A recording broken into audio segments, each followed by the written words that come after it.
Colosenses capítulo 1, verso 28, verso 29. Leemos, dice así la palabra de Dios. A Él nosotros proclamamos, amonestando a todos los hombres y enseñando a todos los hombres con toda sabiduría, a fin de poder presentar a todo hombre perfecto en Cristo. Y con este fin también trabajo, esforzándome según su poder que obra poderosamente en mí. Esta carta la escribe el apóstol Pablo. Él está en prisión, o sea que la escribe desde la prisión, y es una iglesia, la iglesia de Colosas, una iglesia que él no fundó. La iglesia fue fundada por un hombre llamado Epafras, que probablemente se convirtió bajo el ministerio de Pablo, cuando Pablo hizo ministerio en Éfeso, y luego se enteró de que Pablo estaba preso y lo fue a visitar al apóstol Pablo, obviamente para estar con él, para tener comunión con él, pero también para contarle un poquito lo que estaba pasando en la iglesia de Colosas. Y bueno, con esa información que él recibe, entonces Pablo escribe esta carta. La iglesia había comenzado, como toda iglesia sana, toda iglesia bíblica, con la predicación del Evangelio. El Evangelio, poder de Dios, ¿no? El Evangelio que trae perdón a aquellos que se arrepienten. No solo perdón para salvación, sino con el Evangelio que también provee los recursos para aquellos que son salvos para poder seguir viviendo la vida cristiana. Por eso Pablo en capítulo 2, verso 9, va a decir que los creyentes estamos completos en Cristo. Tenemos todo lo que necesitamos. Dios nos salva y después tenemos todos los recursos para vivir la vida cristiana, para vivir lo que Él espera que vivamos.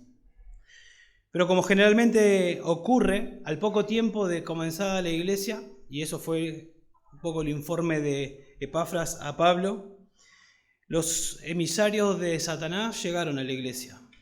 Falsos maestros llegaron a la iglesia con enseñanzas falsas, y lo que querían hacerle creer básicamente era que Cristo no es suficiente. O sea, ese Cristo que fue suficiente, que en la cruz dijo consumado es, toda la cuenta fue pagada y que resucitó, y todo aquel que se arrepiente y cree en Jesús es salvo, llegaron y decían, no es suficiente Cristo. Es Cristo y algo más, hay que agregarle algo. O sea, no es suficiente el mensaje de Cristo. O sea, Cristo fue el foco del ataque de estos falsos maestros. Y no es casualidad que sea así, porque Cristo mismo dijo que Él es el camino, la verdad y la vida, que nadie va al Padre si no es por Cristo. Entonces, el camino para llegar al Padre es Cristo, la segunda persona de la Trinidad, y es a la segunda persona de la Trinidad, el puente, digamos, que el enemigo ataca para decir, no es tan así, no es tan fácil, no es suficiente Cristo. Es algo más, es Cristo y algo más.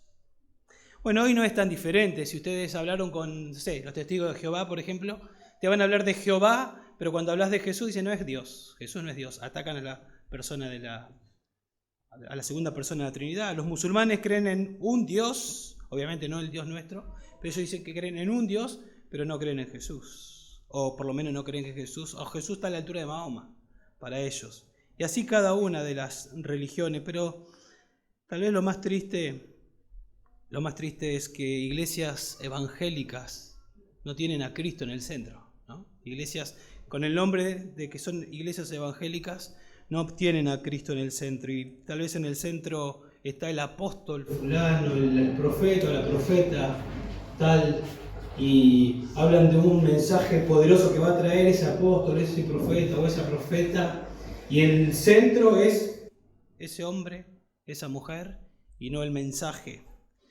En otras iglesias se habla mucho y se enfatiza mucho la prosperidad o el dinero, y el foco de esa iglesia es el dinero.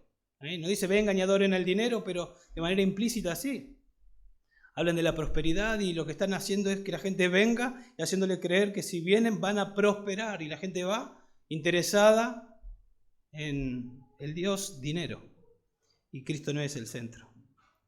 Y bueno, y nos quieren hacer creer a veces el Satanás, ¿no?, con sus hombres, que para ser eficaces necesitamos otras cosas. Recién el hermano Cristian decía que todas esas iglesias por las que orábamos son iglesias que llegaron a ser iglesias por el poder del Evangelio. pero nos quiere hacer creer que necesitamos otras cosas y ya no la vieja historia, como cantábamos a veces, esa vieja historia que es el Evangelio. Ya no es suficiente. Estamos en el año 2024, vamos a seguir hablando de Cristo, de esa historia vieja, esa historia antigua. No hablemos tanto de la Biblia, se escucha por ahí, no hablemos tanto de la Biblia o este libro antiguo. Cuando me convertí me decían, ¿vas a ir a escuchar historias antiguas? Claro, porque no saben y no entienden que este libro es el libro de Dios, la revelación de Dios, y que sigue vivo y que es eficaz y que tiene poder. Vamos a predicar menos, 10, 20 minutos nada más, porque aburrimos una hora hablándole a las personas de la Biblia. Vamos a sacar del centro, sacamos del centro de la Biblia, sacamos del centro a Jesús. Recién también oraba Cristian que el púlpito sea el centro, ¿no?, de donde sale la voz de Dios, cuando se explica, no que yo tenga la voz de Dios, sino cuando explicamos el texto nos aseguramos de qué es lo que Dios está diciendo. Que no son ideas del que está acá adelante, sino que es lo que Dios dice. Eso es lo que queremos. Se nos dice por ahí, no hace falta hablar tanto de pecado, no hablar tanto de la necesidad del perdón. La gente no quiere hablar, esa palabra es fea, pecado. Leía anoche una escritura de un pastor que decía, al pecado se le llama enfermedad hoy, entonces claro, la gente necesita terapia. Cree que necesita terapia, si el pecado es enfermedad, entonces necesita terapia, no arrepentimiento. Es un engaño eso también. Es un engaño. No hablemos tanto del infierno. No hablemos de cosas que la gente quiera oír, ¿no? Pero es interesante que la Biblia dice que la mente carnal es enemiga de Dios. O sea que una mente humana no va a querer oír a Dios ni la palabra de Dios, no quiere oír. Es lo que necesita, pero no quiere oír eso. Por eso el apóstol Pablo le dice a Timoteo, después de decirle que ha sabido las Sagradas Escrituras, las cuales te pueden hacer sabio para salvarte. Toda la Escritura es inspirada por Dios y es útil para santificarte. Después que le dice, la Biblia te salva, la Biblia te santifica, a continuación le dice, predica a tiempo y fuera de tiempo, continuamente. O sea, siempre es un momento para predicar la palabra de Dios, porque es la palabra de Dios la que salva, es la palabra de Dios la que santifica, es el Evangelio de Jesucristo. Yo recuerdo, ya lo he contado, ya hace cerca de 20 años, a mi papá lo operaron corazón abierto. Gracias a Dios todavía tiene vida y en su momento, previo a la operación, llevamos los estudios nosotros, y la verdad que lo que me dijeron los médicos no era lo que yo quería oír. Yo quería oír otra cosa. Tu papá tiene un problemita pequeño que se soluciona de esta manera. Con una pincita se lo sacamos y listo. Y tu papá queda 10 puntos. Pero no fue. Me dijeron, este es el problema de tu papá.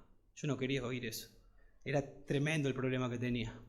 Estaba obstruida por donde pasaba la mayor porcentaje de sangre.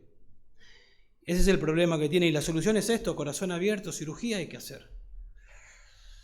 Pero yo doy gracias a Dios por el amor de esos médicos y por decirme la verdad. Hubiese sido terrible que me digan que entre ellos, a escondidas, hubiesen dicho, che, no le podemos decir esto. El hijo se va a poner mal, vamos a decirle que está bien, para que se quede tranquilo. Y yo me iba tranquilo, pero mi papá probablemente no estaba conmigo. Pero dijeron la verdad. Dijeron la verdad, no lo que yo quería escuchar, pero sí lo que necesitaba escuchar. Y la gente no quiere escuchar el mensaje del Evangelio. ¿Pero qué necesita? ¿Qué necesita el Evangelio? Y Dios, en su amor, nos dice, prediquen el Evangelio. Eso es lo que tenemos que hacer.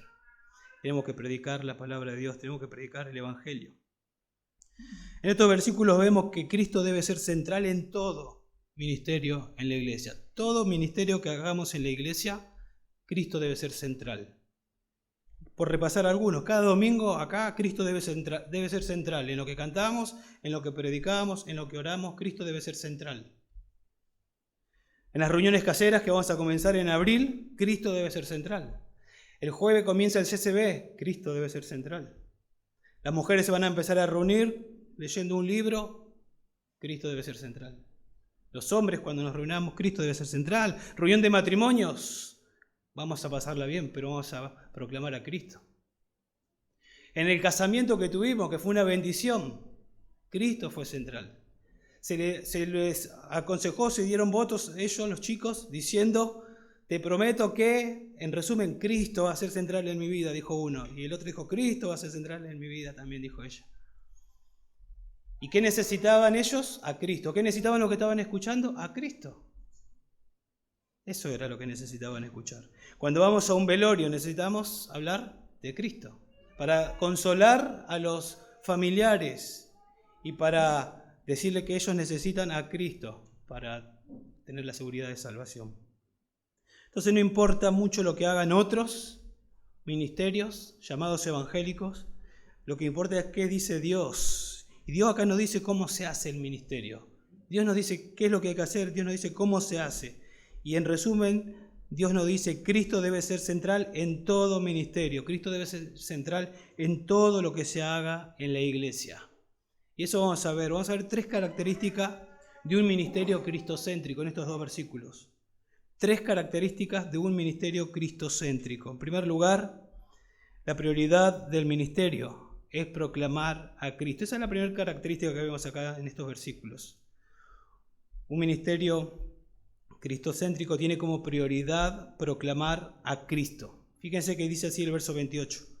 A Él nosotros proclamamos. Cuando dice a Él, se está refiriendo a Cristo. ¿Cómo sabemos? Porque el versículo anterior viene hablando de Cristo. Observen, verso 27, dice, a quienes Dios quiso dar a conocer cuáles son las riquezas de la gloria de este misterio entre los gentiles, que es Cristo en vosotros, la esperanza de gloria. O sea que lo que antecede es Cristo, a Él, a Cristo, nosotros proclamamos, dice el apóstol Pablo. El que está escribiendo es Pablo, y cuando dice nosotros, está hablando de Él. Y si ustedes van al capítulo 1, el inicio en el saludo dice que está con Timoteo y probablemente Epafras. Entonces él dice, nosotros proclamamos a Cristo. ¿Sí? A Él nosotros proclamamos. Está diferenciándose de los herejes. Los herejes no proclamaban a Cristo. Nosotros proclamamos a Cristo. No hacemos de Cristo un ingrediente más de la iglesia. Es el foco, el centro de nuestra iglesia. Eso es lo que está diciendo el apóstol Pablo acá. Cristo no está en la periferia, al costado. Es el centro, porque por ahí se escucha en iglesias que se nombra a Cristo, pero no es el centro. El centro es el hombre, el centro son otras cosas y no es Cristo. Y por ahí en el nombre de Cristo, por ahí se habla de Cristo, no digo que no. Pero el punto es que Cristo tiene que ser el centro del mensaje de la predicación. Y acá, cuando dice a Él proclamamos, y después hay otros verbos como amonestando, enseñando, trabajo, esforzándome, todos esos verbos están en tiempo presente, dándonos a entender que era lo que hacía continuamente Pablo. Nosotros de esta manera hacemos el ministerio, no es que lo hizo una vez y después cambió. Su manera de hacer ministerio era continuamente proclamando a Cristo. Y como vamos a ver, amonestando, enseñando, y lo hacía trabajando, esforzándose. Esa era su manera de que se convirtió hasta que murió, así lo hizo el apóstol. Y no era que lo tenía que hacer él de esa manera y nosotros lo podemos hacer de otra manera. Porque lo que proclamaba el apóstol Pablo es el mismo mensaje que Jesús, antes de ascender al cielo, encargó a sus discípulos y por implicancia a todos nosotros. Id y haced discípulos de todas las naciones. ¿Cómo hacemos discípulos? ¿Las personas son discípulos de Cristo? No son discípulos de Cristo. ¿Cómo llegan a ser discípulos de Cristo? Proclamando el mensaje de Cristo. Se tienen que arrepentir y creer para llegar a ser discípulos de Cristo. Entonces, no es que lo hacía Pablo, Timoteo, todos los líderes de iglesia tienen que proclamar este mensaje. No era el mensaje exclusivo del apóstol Pablo, es el mensaje con el que había comenzado la iglesia. Fíjense ahí capítulo 1, versículos, yo les leo del 3 al 6, dando vuelta a la página nada más. Pablo inicia diciendo, damos gracias a Dios, el Padre de nuestro Señor Jesucristo, orando siempre por ustedes, por los colosenses, al oír de vuestra fe en Cristo Jesús, ¿ve? Pusieron la fe en Cristo Jesús, y del amor que tenéis por todos los santos, se amaban ellos unos a otros como resultado del mensaje, a causa de la esperanza reservada para vosotros en los cielos, de la cual oísteis antes en la palabra de verdad, el Evangelio. El Evangelio. Y después dice que ha llegado hasta vosotros. ¿Qué llegó hasta ustedes? El Evangelio. Así como en todo el mundo está dando fruto. ¿Qué es lo que da fruto constantemente y hace crecer? El Evangelio. El Evangelio. A Él nosotros proclamamos, dice el apóstol. Y esa palabra proclamar es la idea de dar a conocer en público. Es de dar a conocer, y la idea es con amplia difusión, que se tiene que conocer. Este barrio necesita conocer qué es lo que creemos. Y donde estemos necesitan conocer qué es lo que creemos. Si hay un casamiento, los invitados, le tenemos que dar a conocer el Evangelio. Si hay un cumpleaños de 15, le damos a conocer el Evangelio. Si hacemos una actividad deportiva, damos a conocer el Evangelio. A Él proclamamos. Ese es el mensaje central. Y el mensaje central tiene un personaje central, que es Cristo. ¿Sí? O sea, el mensaje habla de la persona y de la obra de Cristo. La persona de Cristo, la segunda persona de la Trinidad y su obra. ¿Para qué vino? ¿Para qué fue a la cruz? ¿Por qué murió? ¿Por qué fue sepultado? ¿Por qué resucitó? Eso es lo que explicamos. Y una vez que lo explicamos, le decimos, tenés que arrepentir de tus pecados y creer en Cristo. Ese es el mensaje que proclamamos. Le explicamos a la gente que Cristo vino a buscar y a salvar lo que estaba perdido. Que el verbo que estaba con Dios, ese verbo se hizo carne.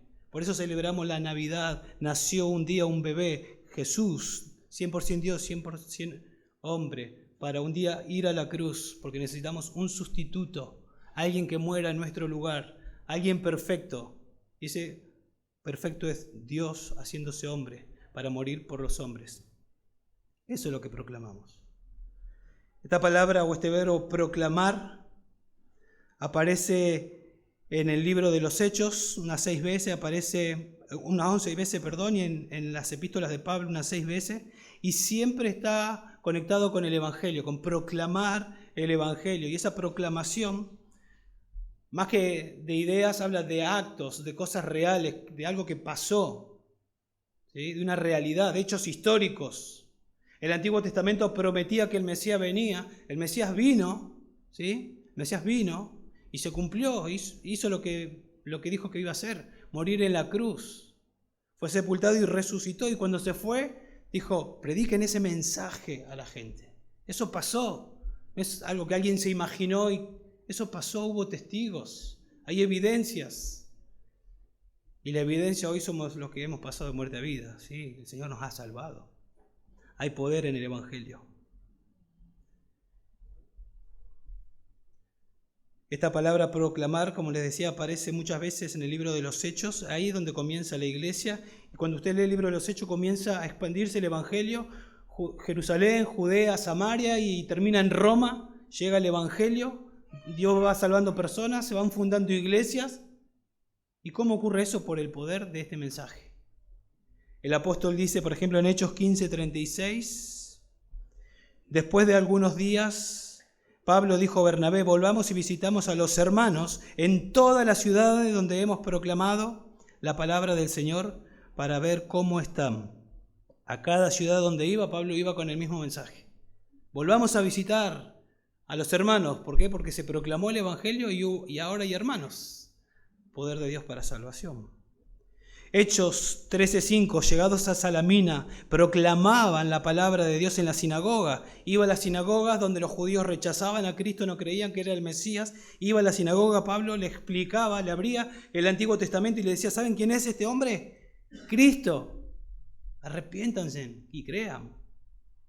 Hechos 17:1, después de pasar por Anfípolis y Apolonia, llegaron a Tesalónica, donde había una sinagoga de los judíos, y Pablo, según su costumbre, fue a ellos, y por 3 días de reposo discutía con ellos, basándose en las Escrituras, abría la Escritura, y explicando presentaba evidencia de que era necesario que Cristo padeciera y resucitara de entre los muertos, y diciendo, este Jesús, a quien yo anuncio, es el Cristo, es el Mesías. Ese mensaje es el que proclamaba, el mensaje de la cruz. Uno puede pensar, bueno, pero en una iglesia ya son salvos, las personas ya son salvas. Ya conocieron a Cristo para salvación. ¿Y ahora qué hacemos? Seguimos predicando a Cristo. Seguimos predicando a Cristo. Hay que seguir predicando a Cristo. Todo el Antiguo Testamento, 39 libros del Antiguo Testamento, se enfocan en la historia de Israel y en la promesa que a través de Israel iba a venir un Mesías. ¿Ese Mesías quién es? Cristo. O sea que todo el Antiguo Testamento de alguna manera habla ¿de quién? De Cristo. Abrimos el Nuevo Testamento y en los 4 evangelios tenemos el nacimiento, la vida, las enseñanzas, la muerte y la resurrección ¿de quién? De Cristo. Abrimos en el libro de los Hechos y tenemos los efectos de la muerte, sepultura y resurrección de Cristo. Las personas que van siendo salvadas por el Evangelio. Tenemos 21 epístolas, algunas escritas a iglesias y otras a líderes, que explican lo que pasó, explican el Evangelio y las implicancias del Evangelio. Vamos a Apocalipsis y nos habla del regreso de Cristo. O sea que toda la Biblia nos habla ¿de quién? De Cristo. Génesis 3, el hombre cae en pecado. En 3:16 el Señor promete que va a venir alguien que va a solucionar el problema. ¿Y ese alguien quién es? Es Cristo. En Génesis 12 Dios llama a un hombre, a Abraham, y le dice que de él va a ser una nación, y de esa nación, de él va a venir una simiente, y esa simiente, cuando vamos nosotros a Gálatas capítulo 3, verso 16, nos dice que esa simiente es Cristo. Toda la Biblia nos habla de Cristo. Y cuando vamos a Apocalipsis 7, versículo 9, dice que hay gente en el cielo de toda lengua, tribu, nación, alabando al Cordero. Y eso es el resultado ¿de qué cosa? De la proclamación del mensaje de Cristo. Personas que merecen el infierno van a estar adorando a Dios. ¿Y por qué? ¿Qué fue lo que pasó? ¿Cómo ocurrió esa transformación? El mensaje de la predicación de Cristo. ¿Se dan cuenta? Hay que predicar a Cristo. El apóstol Pablo no tenía a Cristo como central en su vida. De hecho, él odiaba a Cristo y perseguía a los que predicaban ese mensaje. Y camino a Damasco, en busca de personas que predicaban el Evangelio, él se encuentra con el Señor. ¿Se acuerdan eso? Se encuentra con el Señor. Y bueno, y queda ciego y después manda a Ananías que lo ayude a Pablo. Y le dice, porque este Pablo me es instrumento escogido para que anuncie el Evangelio a los gentiles. Y cuando él está dando testimonio, allá en Hechos capítulo 26, ante las autoridades, él les cuenta cómo fue esto que ocurrió cuando él se encontró con Cristo. Y él dice, no fui rebelde a ese encuentro o a esa visión. No fui rebelde. Y después, en 1 Corintios 9:16, Pablo dice, ay de mí si no predico el Evangelio. Me es impuesto un cargo. A él fue salvado para predicar a Cristo. Y si Dios te salvó para que prediques a Cristo también. Pablo le dice a los corintios, una ciudad donde había mucha filosofía, mucha sabiduría humana, ¿sí? Que creer en un Dios que había muerto desnudo en una cruz era algo que no tenía sentido para ellos. No era lo que querían escuchar, te escuchamos en otro momento. Pablo fue a ese lugar y dijo lo siguiente, cuando fui a ustedes, hermanos, porque ya había una iglesia, proclamando el testimonio de Dios, no fui con superioridad de palabras o de sabiduría, pues nada me propuse saber entre vosotros, excepto a Jesucristo y a este crucificado. Fui con este mensaje, no lo cambié. Y ahí había una iglesia, la iglesia de los Corintios.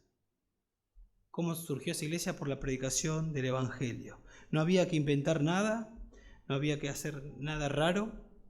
El Evangelio es poder de Dios. Por eso Pablo dice, yo no me avergüenzo del Evangelio.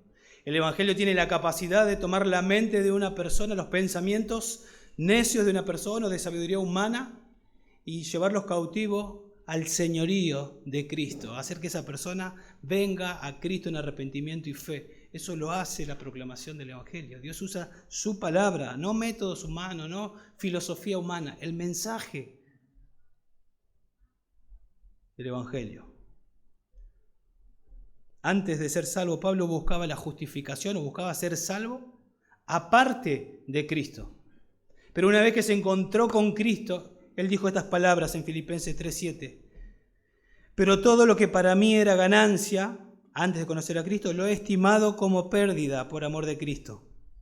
Y aún más, yo estimo como pérdida todas las cosas en vista del incomparable valor de conocer a Cristo Jesús, mi Señor, por quien lo he perdido todo y lo considero como basura a fin de ganar a Cristo. O sea, ya conociste a Cristo, Pablo, camino a Damasco, y ahora estimo todo como basura por seguir conociendo a Cristo. Pablo no estaba en Cristo, se le predicó el Evangelio, llegó a estar en Cristo. Y ahora que está en Cristo, él procura ser transformado a la imagen de Cristo. Usted no estaba en Cristo. Por el poder del Evangelio ahora está en Cristo. Y lo que tiene que pasar a partir de ese momento es que usted comienza a ser transformado a la imagen de Cristo.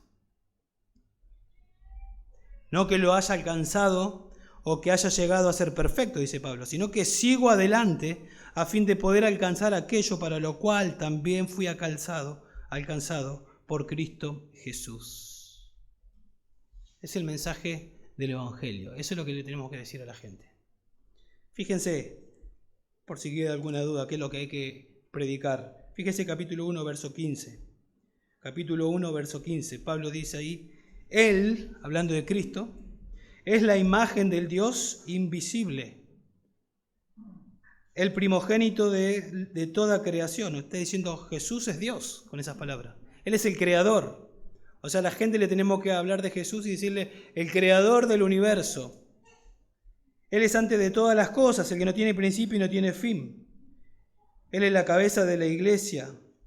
Él es el primogénito entre los muertos, a fin de que en todo tenga la preeminencia. Está hablando de que Él murió y resucitó, y tenemos que explicar por qué murió y para qué resucitó. Y en Él las cosas son reconciliadas y un pecador es reconciliado con Dios por medio de lo que Cristo hizo en la cruz.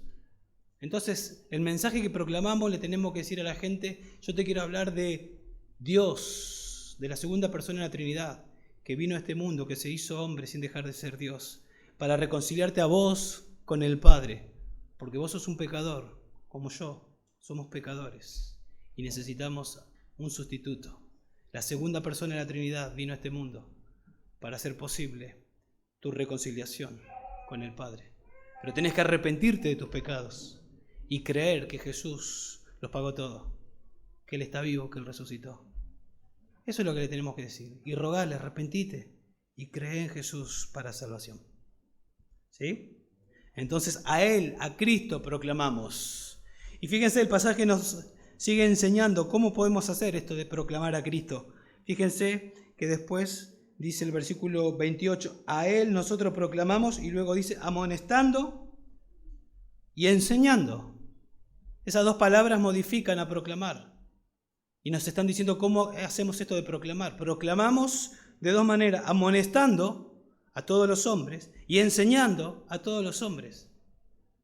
¿Cómo lo hago? Pablo me dice acá, amonestá y enseñá. ¿Sí? Esto es lo que Pablo hacía continuamente. Recién escuchamos la lectura bíblica y Pablo dice que de día y de noche él anduvo enseñando de casa a cada uno.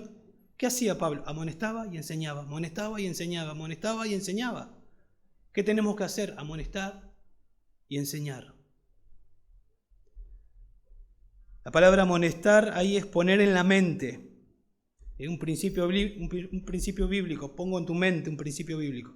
Yo no tengo la capacidad de llevarlo a tu corazón, pero yo soy llamado a ponerlo en tu mente y que Dios lo use a ese principio bíblico para que baje a tu corazón. La idea de amonestar es advertir, regañar gentilmente. ¿Sí? El que dice que es cristiano, dice la Biblia, debe andar como Él anduvo. Si yo veo que a un hermano que no está andando como él anduvo, acá me dice que yo lo tengo que amonestar. Le tengo que poner un principio en la mente y decirle, ¿sabes? No estás caminando como Jesús. No estás caminando como Jesús. Esto está mal lo que estás haciendo. Estás haciendo esto. Fíjate, la Biblia dice que es pecado. No lo sigas haciendo. Cristo no murió en la cruz, no te trajo salvación para que sigas viviendo de esa manera. Y te amonesto. Y te muestro con la Biblia. Amonestar. Tenemos que animar a las personas a que sean obedientes, a que obedezcan la palabra de Dios. Y no estoy hablando de legalismo, con amor, gentilmente, eso no es lo que Cristo espera de vos. No te tenés que manejar de esa manera. Mirá lo que dice la Biblia. Si sos un cristiano tenés que vivir como Dios manda. Puede ser que la persona sea nueva y no sabe y se lo estás enseñando y lo toma de buena manera, o puede ser un creyente que sí lo sabe y está medio rebeldón. Cualquiera sea la situación, hay que amonestar, hay que hacerlo. Pablo dice en Hechos 20:31, estad alerta, recordando que por 3 años, de noche y de día, no cesé de amonestar a cada uno con lágrimas. A Pablo le partía el corazón que cristianos estén viviendo de una manera que no es digna del Señor. Y Pablo iba con lágrimas y le decía, no estás viviendo de la manera correcta, y lo amonestaba. Cristo murió para salvarte, pero para santificarte. Dejá de vivir así. Dejá de vivir en desobediencia. En 1 Tesalonicenses 2:10, una iglesia nuevita, Pablo le dice, vosotros sois testigos y también Dios de cuán santa, justa y reprensiblemente nos comportamos con ustedes los creyentes, así como sabéis de qué manera os exhortábamos y alentábamos e implorábamos a cada uno de vosotros, y escuchen lo que dice, como un padre lo haría con sus propios hijos. Vos querés lo mejor para tus hijos. Y Pablo dice, yo como un padre lo haría con sus hijos, así yo los alentaba, los confrontaba, los exhortaba, los amonestaba. O sea que Pablo, con un corazón pastoral, lo que él buscaba no era que le interesaban los números, le interesaban las personas, y que las personas se parezcan cada vez más a Cristo.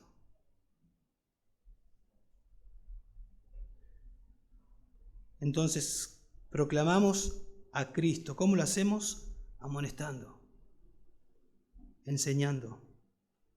Dice después, la idea de enseñando es instruyendo, explicando es la idea.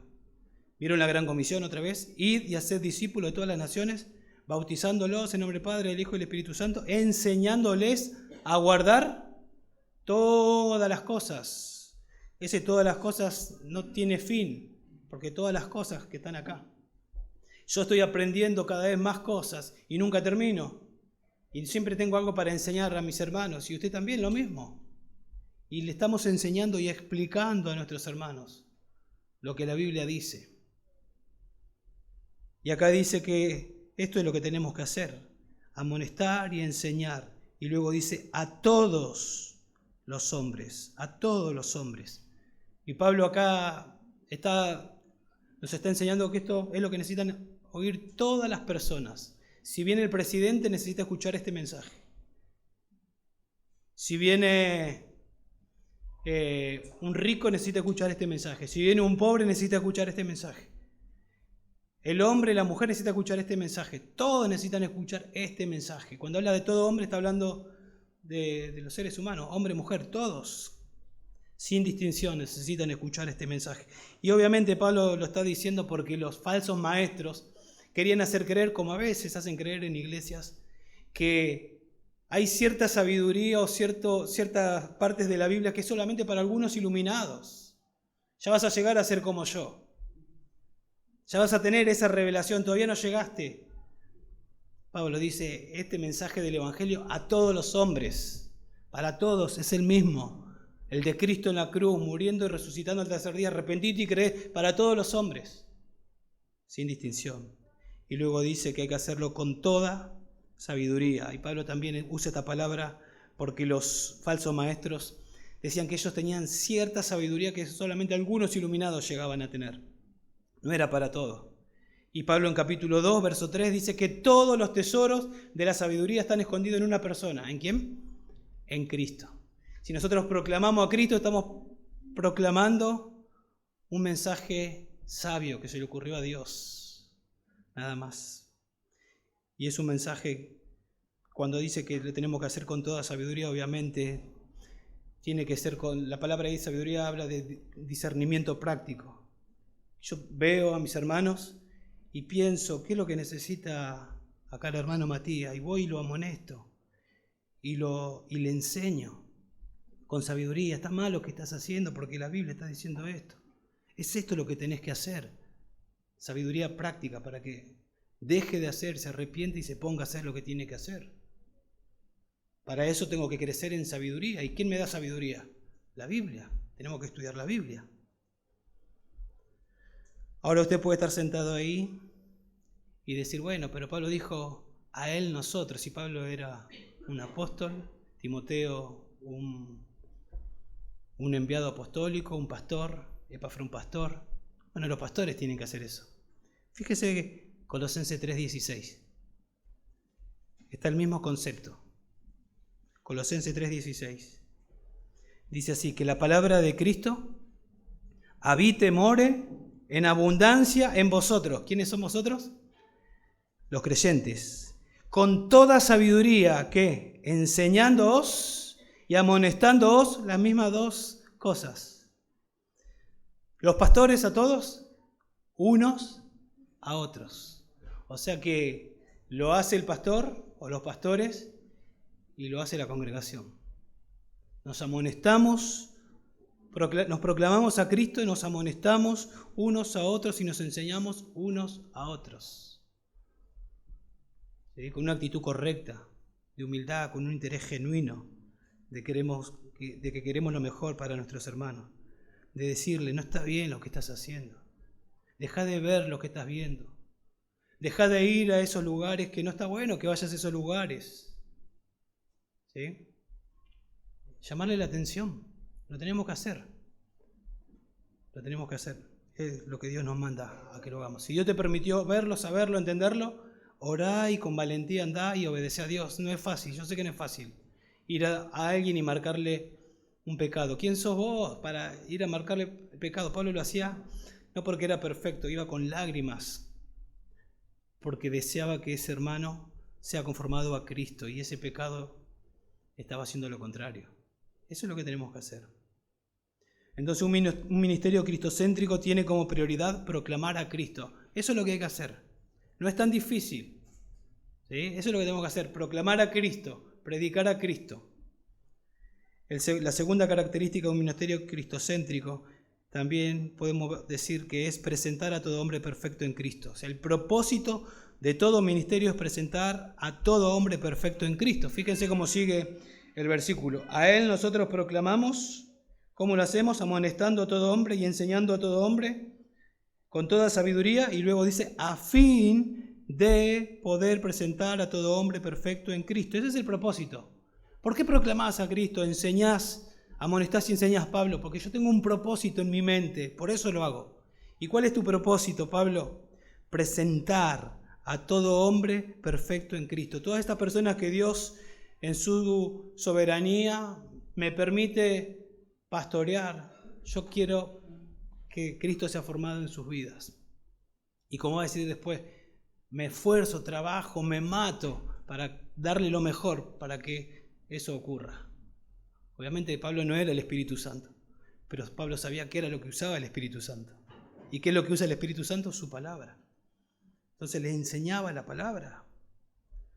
Cuando dice a fin de presentar, esa palabra presentar aparece ahí en el capítulo 1, verso 22, para hablar del futuro glorioso, cuando seamos presentados delante de Cristo. Entonces lo que Pablo tenía en mente es, a cada uno de sus hermanos decía, un día estos hermanos tienen que estar delante de Cristo.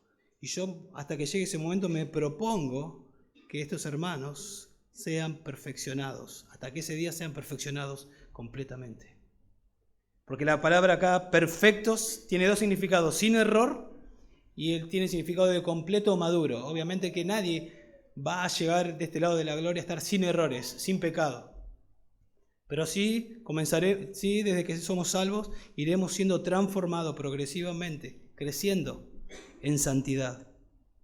Y lo que Pablo procura es que los creyentes alcancen, no la perfección sin error, eso será un día cuando esté con Cristo, pero lo que Pablo sí procura es que maduren espiritualmente, que cada día mi hermano sea más parecido a Cristo por el ministerio que él hacía. Y cuando hay algo que no estaba colaborando o siendo del agrado de Cristo, él lo amonestaba y le enseñaba, como dijimos recién. Qué tremendo principio para tener en mente. Venir a la iglesia y ver a tus hermanos y decir, mi propósito para mi hermano es que sea cada vez más semejante a Cristo. Entonces voy a orar por mi hermano y me voy a interesar por la vida de él. Y cuando no esté caminando como debe caminar, lo voy a exhortar con amor, lo voy a amonestar. Le voy a preguntar por qué no vino, en qué anda, qué raro que no vino este domingo, no vino el otro domingo, eso es raro. Cuando una persona no quiere estar con los hermanos, se aísla, eso es raro, eso no... Voy a meterme ahí, porque lo amo, ¿sí? Porque lo amo, porque no quiero que se desvíe. Esto es lo que tiene que hacer todo pastor. Pablo, todo pastor, ¿no? Y como vimos, Colosenses 3:16, y todos ustedes también. Todos tenemos que hacer esto. Cada pastor, y Pablo mismo, no podía saber, porque Pablo no es omnisciente. No sabía lo que necesitaba cada uno para ser conformado a Cristo. Todos necesitamos mucho, ¿no? Pero tal vez alguien necesita, es muy enfático que necesitas paciencia. Otro necesita tal vez más confianza, porque en las pruebas desconfía mucho y el énfasis de lo que necesita es confianza. Otro necesita, no sé, ser menos iracundo, ser más bondadoso. No, Pablo no podía saber lo que necesitaba cada uno, y yo tampoco puedo saber con exactitud qué necesita mi hijo. Sé que tiene que ser conformado a la imagen de Cristo, mi hija, mi esposa, pero sí sé lo que Dios usa para que eso pase. Y Pablo sabía lo que Dios usaba. Entonces Pablo predicaba la palabra, y lo que Dios usa es su palabra para llegar a lo más profundo de cada corazón. A veces ni vos mismo sabés lo que necesitas. Y de repente estás leyendo o escuchando una predicación y ¡pum!, te da en el corazón y dices, ¡ay! Mirá lo que me estaba pasando, ni sabía, ni enterado. Gracias a Dios por esa predicación. Porque la palabra de Dios es viva, tiene vida en sí mismo y es eficaz y más cortante que toda espada de dos filos. Tiene filo por todos lados y entra y penetra y llega a lo más profundo de tu corazón y hace el trabajo que tiene que hacer. Eso hace la palabra de Dios. Eso hace la palabra de Dios. La palabra de Dios tiene el poder para sobreedificarnos. Por eso Pablo le dice a Timoteo que la iglesia es columna y baluarte de la verdad. La iglesia está para predicar la verdad. Dios usa la verdad para transformarnos a los que ya somos salvos y para salvar a los que necesitan ser salvos. Entonces, si yo sé que si yo tengo este propósito en mi mente de trabajar y de hacer todo lo que yo pueda para que las personas que Dios me confió, empezando por mi familia, sean presentados perfectos en Cristo, me voy a romper el alma para que eso pase, comenzando en mi casa. Y vos comenzando en tu casa. Enseñándole a tus hijos, de noche y de día, cuando estás en el camino, cuando te acostás, como dice Deuteronomio. Primero la palabra tiene que estar en tu corazón y amar a Dios con toda tu mente, con todo tu corazón, y enseñarla a tus hijos. Instruirlos a ellos. ¿Por qué? Porque vos querés presentarlo perfecto en Cristo Jesús. Necesitas ser salvo, proclamale a Cristo. Ya es salvo, proclamale a Cristo, amonestalo y enseñale y bañalo en oración para que esas ovejitas que Dios te prestó un día estén en el cielo y asegurarte que estén en el cielo por ese trabajo que hiciste. Y después lo llevamos a la iglesia. Y ese grupito que está en las reuniones caseras, y ese grupito con que te vas a juntar para la reunión de mujeres, y ese grupo de hombres, y ese grupo de discipulado, que tu meta sea ser un instrumento de Dios para presentar a esas personas perfectas en Cristo, y hacer tu parte, hacer lo que te toca. Pablo decía estas palabras a sus hijitos ahí en Galacia, que habían entrado falsos maestros. Le dice: hijitos míos, por quienes vuelvo a sufrir dolores de parto hasta que Cristo sea formado en ustedes. Yo sufro dolores de parto. ¿Por qué? Porque entraron estos falsos maestros y ustedes le están haciendo caso.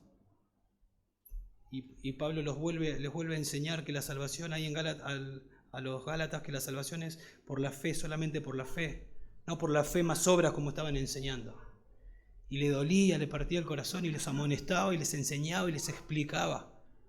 ¿Por qué? Porque él decía: voy a perder uno, va a haber 1, 2, 3, 10 y va a haber menos ofrenda en la bolsa. Eso era lo que le interesaba a Pablo. La persona le interesaba. Que no se pierda la persona. Eso Pablo lo buscaba para su propia vida. Pablo, recién yo les leí Filipenses 3, versos 12 al 15, donde dice: me estiro para ver si puedo ser asido para aquello para lo cual fui tomado. O sea, Dios me salvó para que yo sea cada vez más parecido a Cristo. Y yo me esfuerzo para que eso ocurra en mi vida, dice Pablo. O sea, lo que él procuraba para él, también lo procuraba para todas las personas. Y cuando llega al final de su vida, Pablo dice: he peleado la buena batalla, he acabado la carrera, he hecho lo que el Señor me mandó que haga.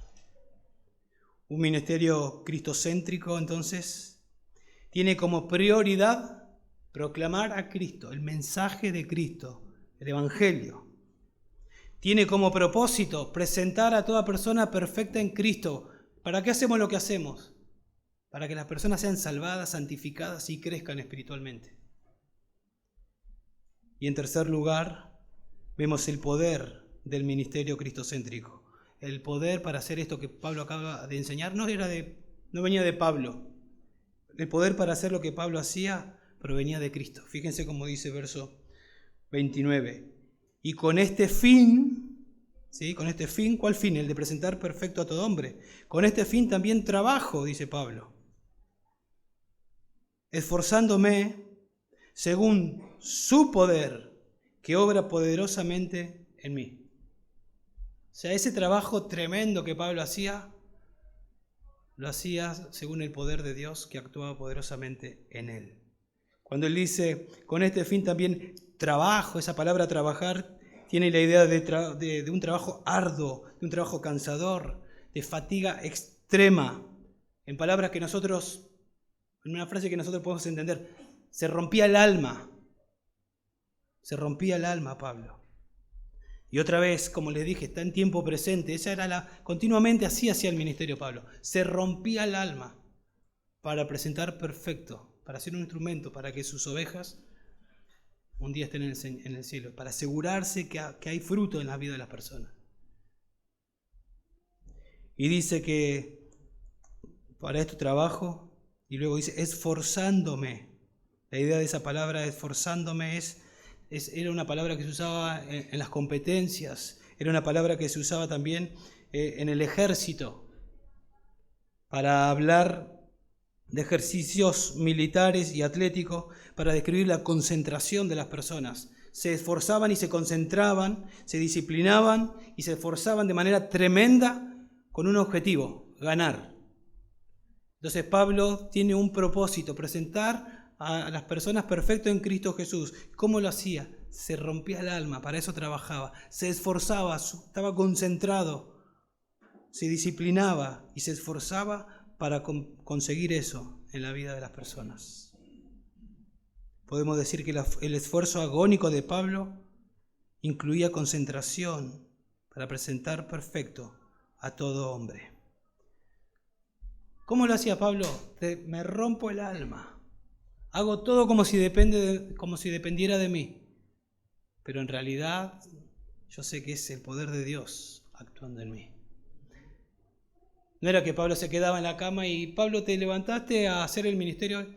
No, porque todavía no llegó el poder de Dios en mí. Estoy orando para que venga el poder de Dios.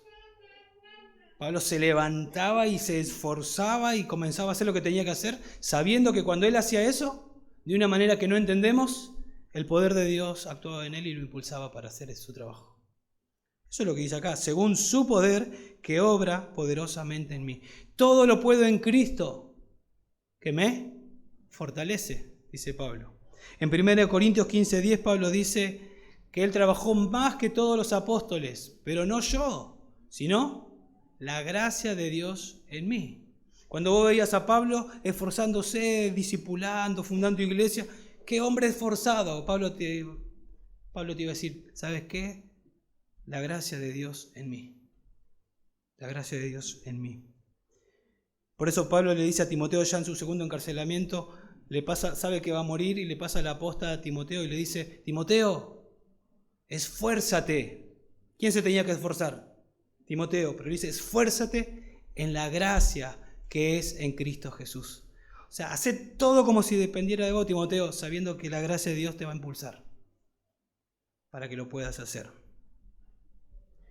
Filipenses 2:12, ocupaos en vuestra salvación con temor y temblor, porque Dios es el que produce en vosotros el querer y el hacer por su buena voluntad. Ocúpate sabiendo que Dios produce el querer y el hacer.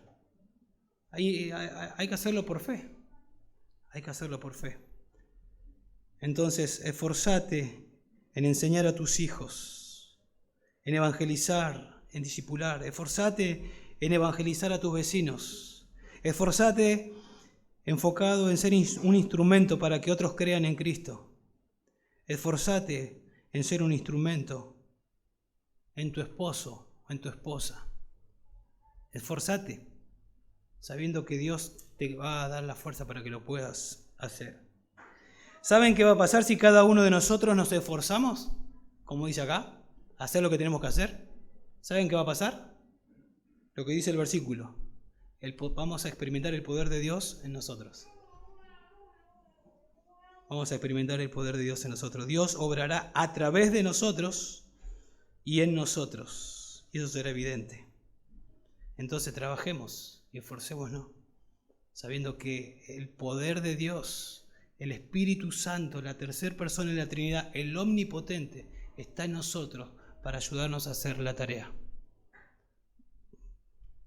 Esa es la manera en la que se hace el ministerio. Hay un mensaje que proclamar, hay un propósito, presentar a toda persona perfecta en Cristo Jesús, ayudar a que maduren, y hay un poder para hacerlo. El poder de Cristo en nosotros. Vamos a orar. Padre, te damos gracias, Dios, por tu palabra. Gracias, Dios, por salvarnos cuando no te buscábamos, por traernos salvación, Dios, por reconciliarnos con el Padre por medio del Hijo y por darnos un ministerio para poder hacer, Dios, en tus fuerzas. Gracias por la claridad de tu palabra, porque sabemos lo que tenemos que hacer, qué es lo que tenemos que hablar. Hay un mensaje que proclamar, que es el Evangelio. Hay un propósito, que es que las personas sean cada vez más parecidas a Jesús. Y hay un poder sobrenatural a nuestro favor, que es el poder de Cristo, el Espíritu Santo viviendo en nosotros, Dios. Usanos, Dios, para lo que realmente importa en esta vida. Mientras hacemos lo que tenemos que hacer, ayúdanos a tener estos principios en mente y vivir de esa manera, Dios. Por favor, te lo ruego en el nombre de Jesús. Amén. Amén.